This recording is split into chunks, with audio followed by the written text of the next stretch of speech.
I can't even comprehend it. There's so much. Mirrors are designed so you can see yourself. Yeah.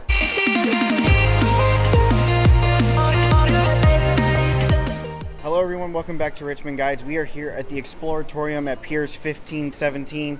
A lot of people just recognize it as Pier 15. It is kind of combined into one. But the Exploratorium is a place for kids, adults alike, in order to basically explore different things. Hence the name Exploratorium. Makes you think, makes you want to physically interact with stuff. So let's go take a look and see what they've got. One of the first things they have is a chaotic pendulum where, I mean, you guys can see it's very chaotic. If you can see that. They've got some interesting stuff. Now this over here is a resonator. Follows resonance at different speeds for the different lengths. Another physics experiment. Now this gentleman here is giving us a little demonstration of the different revolutions per minute. Now if I were to go all the way up to 238, I think, revolutions per minute, this little engine motor will spin at 238 revs per minute. And you guys might see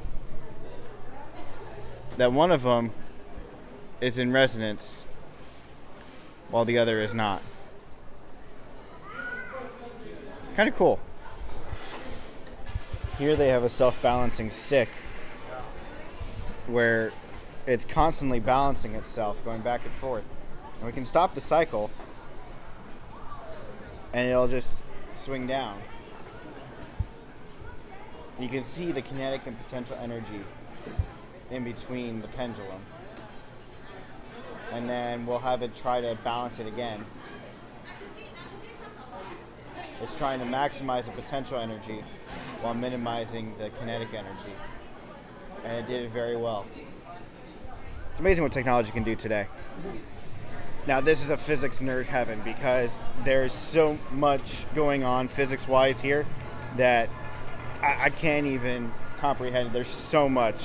I can't even show you all of it, but I'll show you some of it here because it's just all interesting. Ever wonder how people make that sand art? Well, here it is. Thanks to some kids that are volunteering to make their own designs.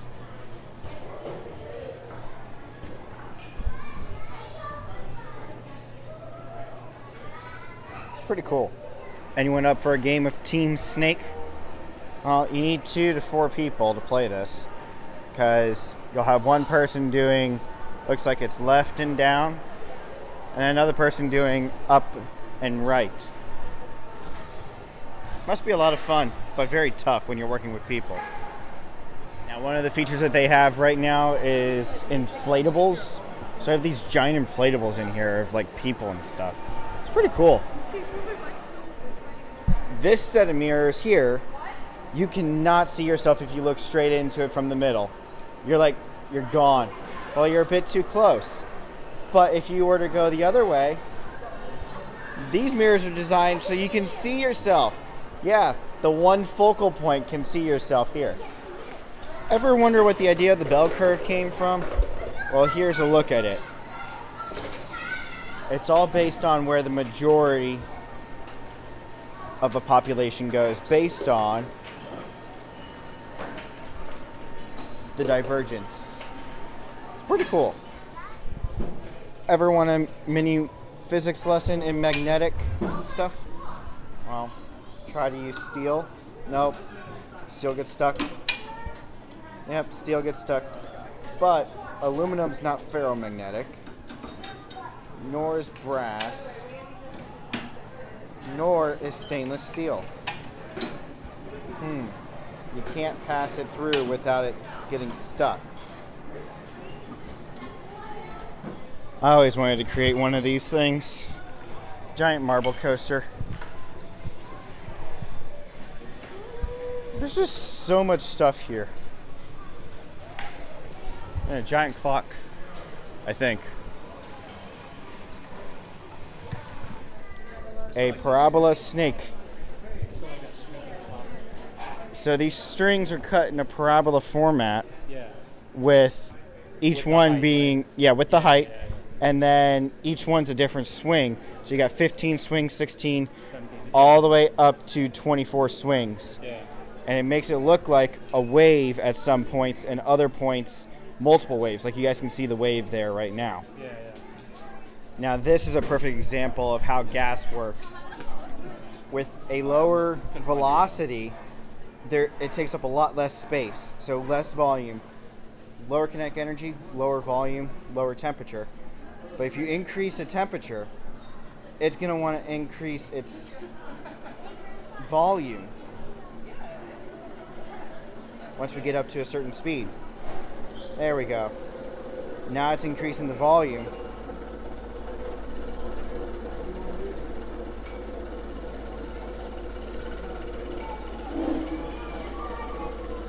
So it's wanting to have more space because of the higher temperature.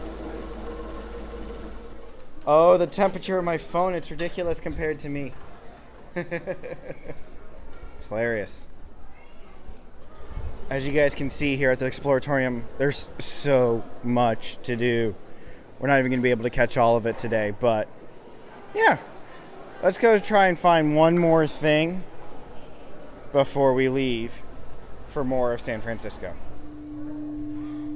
One last thing we'll look at here is an organ pipe. Basically how an organ pipe works. So we're going to set at a frequency.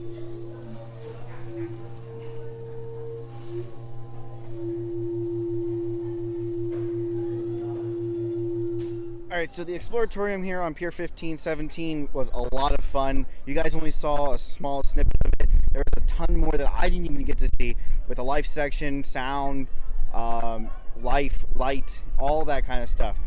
But we're gonna head on down towards Fisherman's Wharf and all that area. We've got more to explore that we didn't get to explore on the last time we were in city. Oh, we got even more to explore tomorrow because unfortunately my tour was canceled. I got a call and it just got canceled, so I can't go to Muir Woods or Sonoma Valley. So I'm just gonna hang out here in San Francisco and explore a little bit more of the town, see the Golden Gate Park and all that. But right now, let's head over to Fisherman's Wharf. So back up this hill, I'm going to show you guys in the next clip, is the bottom of Hyde Street for the cable cars.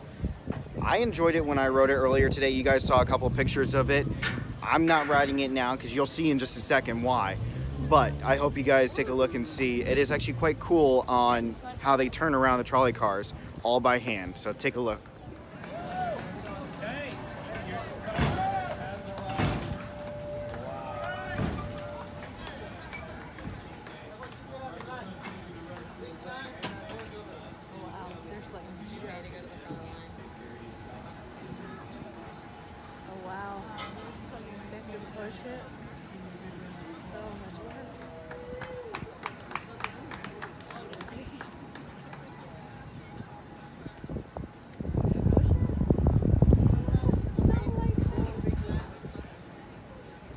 Yeah, but it's on a steam cushion.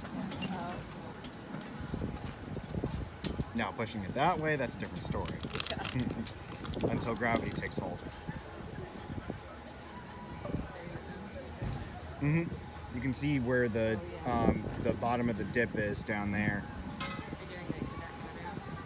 Okay, I'm glad I rode this earlier today rather than when I'm recording. The line starts on that side of the cable car, goes all the way around, all the way back around, and down the stairs. That's over like an hour and a half wait, I think, for riding from Hyde Street to Powell and Market. I'm glad I rode it earlier. Okay, so I found a little hideout up here in Gap, and it has a nice view of Union Square.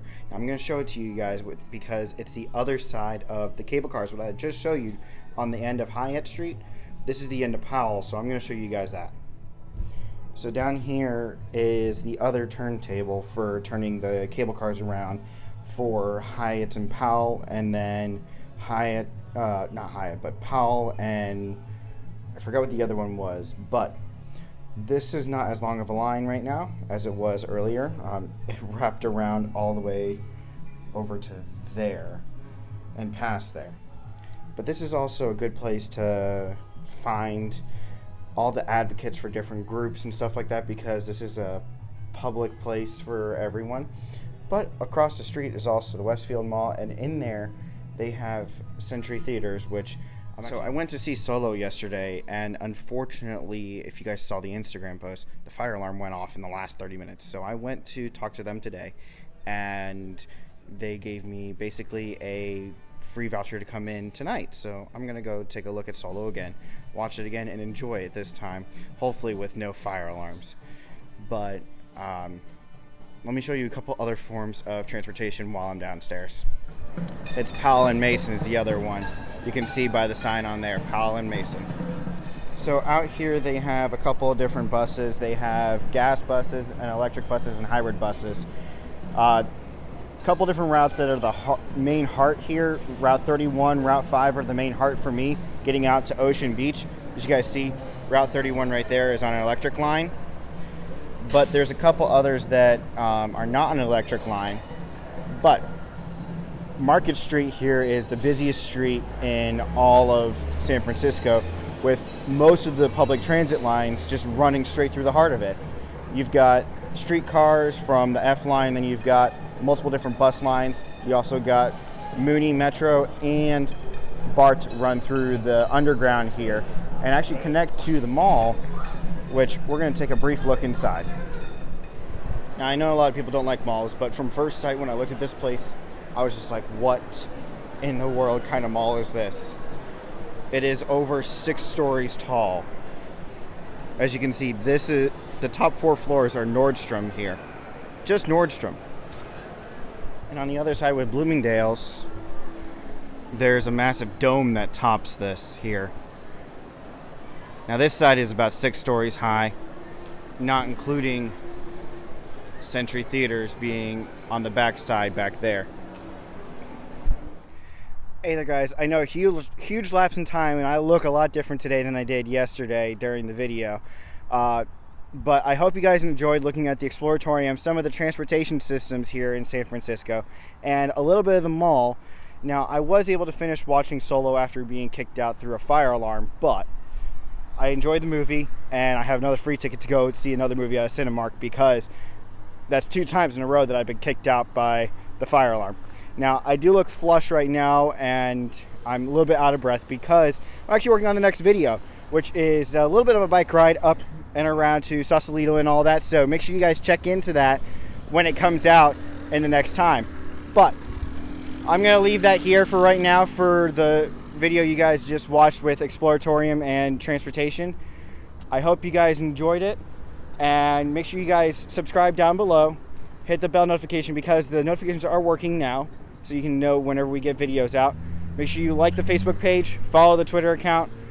You can support us on Patreon or PayPal, however, which one you would like, down below. And I think that's pretty much it. I enjoyed yesterday. Right now I'm enjoying just being here out in San Francisco. But other than that, I'll see you guys in the next adventure.